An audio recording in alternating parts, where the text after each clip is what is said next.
Hello, everyone. In real estate finance, understanding the primary and secondary financing elements is crucial.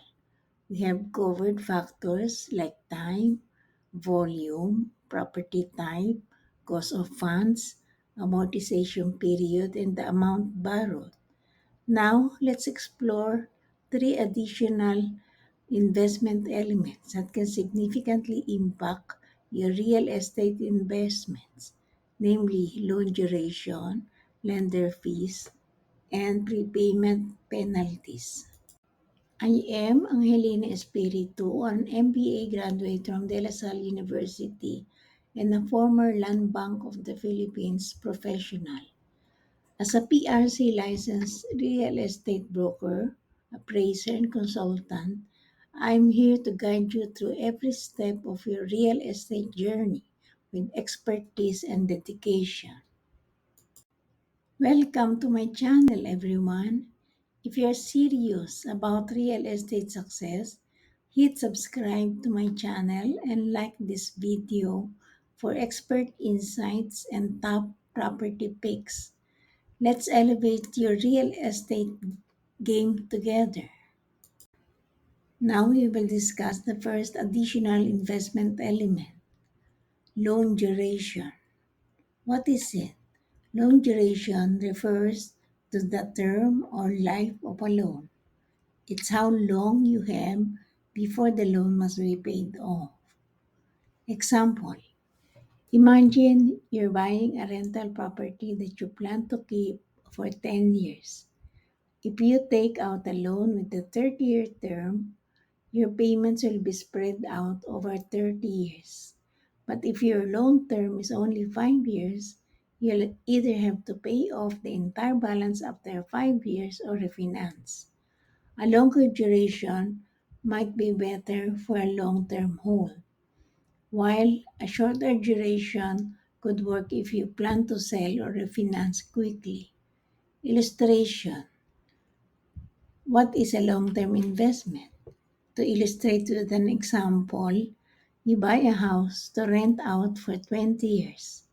A 30-year fixed rate loan is ideal because it gives you consistent, predictable payments over the long term. Short term flip, you purchase a fixer upper to renovate and sell within a year. A 1-year adjustable rate mortgage might be better since it typically offers lower interest rates for the short term. Now we will discuss the second additional investment element, loan fees. What they are. Lender fees are the various costs associated with obtaining a loan. This can include application fees, underwriting fees, origination fees, and points.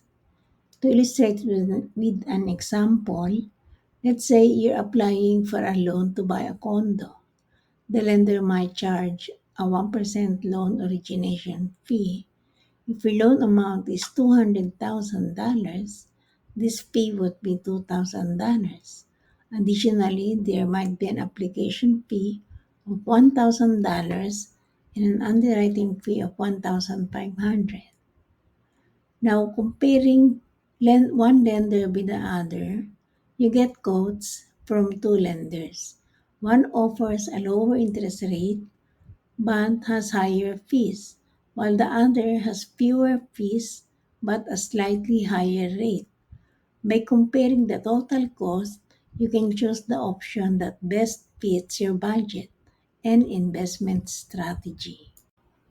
Now we will tackle the third and last additional investment element, which is prepayment penalties. What they are. Prepayment penalties are fees charged by lenders if you pay off your loan early, whether by refinancing or selling the property. To illustrate with an example, suppose you have a $500,000 loan with a 5% prepayment penalty in the first year. If you decide to sell the property and pay off the loan within that year, you'll owe the lender $25,000. as a penalty. This could significantly reduce your profits from the sale. To illustrate with an example of refinancing pitfall, you lock in a 7% interest rate on the loan, but after a year, rates drop to 5%. You want to refinance to take advantage of the lower rate, but your loan has a prepayment penalty of 5% of the loan balance. This penalty might make refinancing less attractive depending on how much you'd save with a lower rate.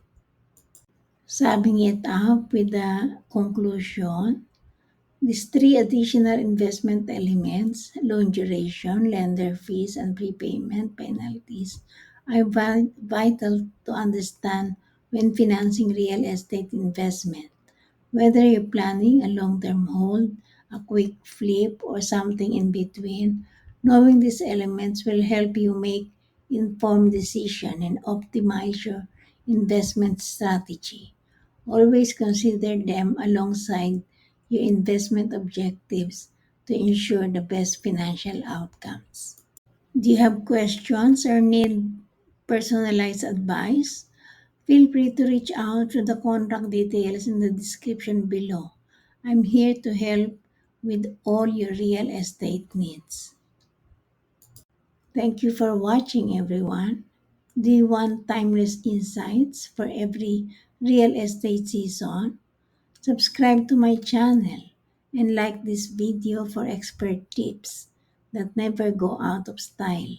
Let's build lasting success together.